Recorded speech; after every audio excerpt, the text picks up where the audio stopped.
Okay, so we're heading into Summerslam now. And of course, on the East side, they've only got, it looks like, 3 matches listed. Nexus versus Team WWE, even though it's more like Team Raw.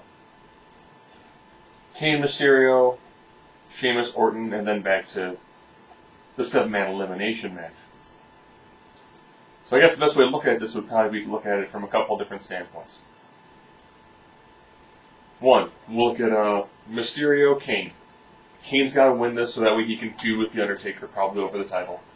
If you give it to Mysterio, don't really quite know what they'd have him do. You know, he quit feuding with CM Punk recently, and Punk's feuding with the Big Show right now. And I don't know who they'd have go after the world title. I mean, I know he had a run-in with McIntyre, but I don't think McIntyre's quite ready for, you know, that main event level push, unless they want to have Mysterio just crush it. But I think they try and do a Kane-Undertaker feud for the title would probably be a lot better than seeing, you know, Kane versus Undertaker and Mysterio try to run a match series with McIntyre. So I'll say Kane retains on that guy. Sheamus Orton. Knowing we've got H returning in a couple of months, you know, they need to do something to really legitimize Sheamus as the champion. And the first time they fought, that match was poor. Yes, the Royal Rumble, when Sheamus fought Orton, and Sheamus won via DQ, yeah, that match was lacking horribly. Now it looks like Orton definitely has Sheamus' number, and like with most times, whoever comes off more dominant during the build-up tends to lose the match. So I'm going to go with Sheamus barely retaining this one. So I'll see either championship really changing hands. Okay, so now we're at... Well, I know there's the handicap tag match between the Straight Edge Society of Gallows, Mercury, Punk versus the Big Show. I haven't caught all of this feud, but fun-loving, beat-you-up show is great to watch on TV. You know, their build-up to Money in the Bank, when they pulled the mask off Punk, and Show has got him in almost like a chicken wing, big grin on his face, he's pulling the mask off. When he unmasked Joey Mercury, they try to put the mask on his own face to knock him out. Good stuff. Good stuff. Now, do I think the numbers game really works against Show? Mercury? Nah, he's tiny. I'm bigger than Mercury. Punk? Punk, he can do a lot of things, but I don't know if he's got any tools he can use to beat the Big Show. Luke Gallows, close thing they've got. All 3 of them together, could they maybe defeat the Big Show?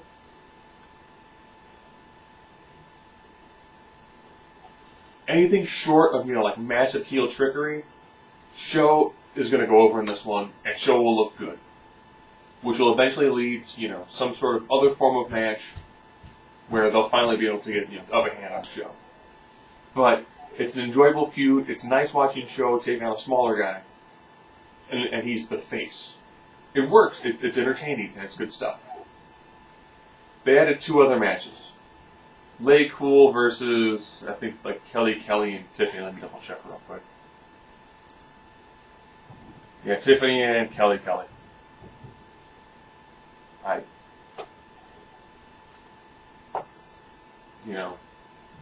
Seriously, are they defending the tag belt? The tag women's belt? Or it's just a match? Just a match, it doesn't matter who wins. They kind of quit defending the women's title. The most prestigious one currently has the least amount of stuff going for it. Oh, we do have a Divas Championship match. I guess we'll probably have... It's in Los Angeles, which is the hometown of Melina. So they'll probably just have her crush Alicia Fox.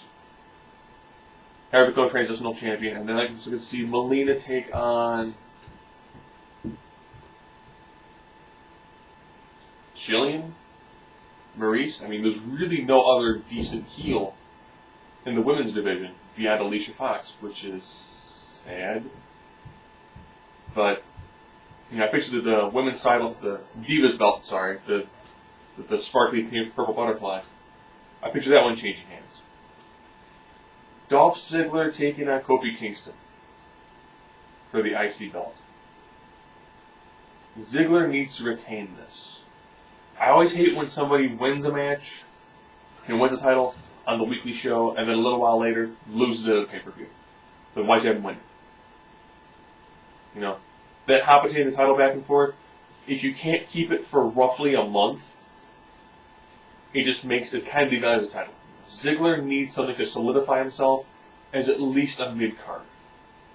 He can do it with the IC title, and Kofi needs a little bit more fire. Kofi is champion, it's fine and all, but Kofi chasing, better TV. He's got more fire in his belly. He comes off more aggressive. I think the aggressiveness is probably going to cost him this match. But he'll be able to use that to fuel him to make him better in about the next month when he probably takes the belt off of him. So Ziggler retained. So if you're keeping track at home, I'm pretty much calling almost all heels so far. And then we come down to the huge match. Nexus versus Team WWE. Now, this is an elimination match. However, on the E's website, they went through this whole diatribe about how the 7 deadly sins each correspond to one member of Nexus. You tend to not do a huge thing on your website just to have them lose. And looking at the team, we haven't seen the Nexus really do a whole lot in the way of individuals matches. Yeah, they had their 7-on-7 squash match, but when you look at this, guys I can see being taken out pretty quick. R-Truth. I picture R-Truth probably being the first pinfall of the match. R-Truth is the most throwaway person on Team Raw. It's not Team WWE, it's Team Raw. If they can push this till Survivor Series, that's when you'll actually see Team WWE. They'll take people from both Raw and SmackDown. Now the Jericho and Edge thing, that's the interesting part. So I try to picture, who do I see Edge losing to? Who do I see Jericho losing to? Bret Hart, yeah, I can see Hart getting pinned as well. Morrison has been doing an awful lot. I picture probably some sort of miscommunication with a couple people on the team, leading to most of the WWE team getting knocked out. Who do I see who's easily getting pinned on the Nexus side? I think the Troll Doll is going to get pinned. That's Darren Young. Otunga, man, if he'd have done more, I would say I don't see him getting pinned, but I definitely do see Troll Doll, Ginger Kid, and I can see Tarver being defeated. And then probably Otunga. With how they're pushing Skip Sheffield, and the powerhouse of the team, I see Cena probably being the one to get him eliminated. Who I don't see going down, I really don't see Wade Barrett losing in this match. He really does need something to solidify himself as a main event player. And I think, that if he can hit his finisher on Cena, have Cena kick out, because Cena kicks out of everyone's finisher at a pay-per-view.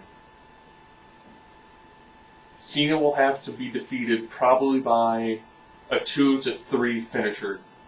He'll probably take the slam from Barrett, probably the 450. That's probably what will finish him off. So I don't see Team WWE winning this one. If anything, this pushes back to the old Invasion story, where you had Team WWE and you had 1 or 2 defectors on the team. Said defectors are what helped the other team, the Invasion Force, win. Yes, I'm going back to the WCW, ECW versus WWE. Yeah, I think it was WWE at that time. You have the Invading Force win first to give a level of dominance to really push through a whole different set of matches for the next month to 2 months. If you have the Nexus get squashed, they lose so much build-up, and then what you have them do? They tend to guerrilla warfare them, so they've been doing now. If you have them win, it shows a level of dominance, that's when you can then start having to, pull from other resources to try to get a much bigger, much stronger team to face them. Because this team, Hart, he can't take bumps. R-Truth, yeah, I dig your R-Truth, but I'm sorry, you are the weakest link on this team. Morrison, you're above R-Truth. You're awesome in the ring, but you've got nothing going for you. Jericho and Edge, I don't know, I would have much rather have seen them, saying no to this match, than him bringing the Hart Dynasty. Khali, if The Miz takes his place, I would love to see The Miz screw the E-Team. Not join Nexus, but just screw the E-Team. Have him essentially either lay out R-Truth and Morrison, and then leave. They're therefore kind of allowing Team WWE to kind of be down to like 4 people. I could see that, and that could make The Miz an even bigger heel than he currently is. So again, to recap, I see Nexus winning. I don't see it being, 7-on-1. I can see it maybe coming down to like a 3 or 4-on-1. Lay Cool, Tiffany, Kelly, I don't care. The winner is going to be the toilet. Ziggler retaining, Kane retaining, Sheamus retaining, Show winning. I think that's all the matches. And that is SummerSlam.